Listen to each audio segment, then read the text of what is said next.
எருசலேமுக்காக செய்யும்படி என் தேவன் என் மனதிலே வைத்ததை நான் ஒருவருக்கும் அறிவிக்கவில்லை. ரொம்ப முக்கியமான காரியம்.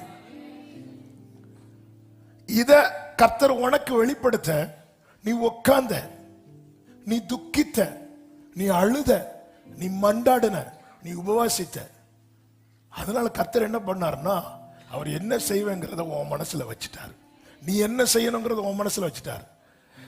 உபவாசிக்காத, துக்கிக்காத, உன் துக்கத்துல பங்கெடுக்காத, உன் கூட சேர்ந்து மண்டாடாத, அந்த ஆட்கள்கிட்ட போய் உன் மனசுல வச்சதை கொண்டு விளம்பாத.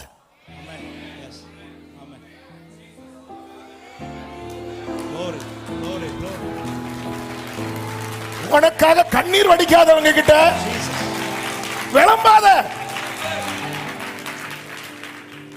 அது யாரா இருக்கலாம்.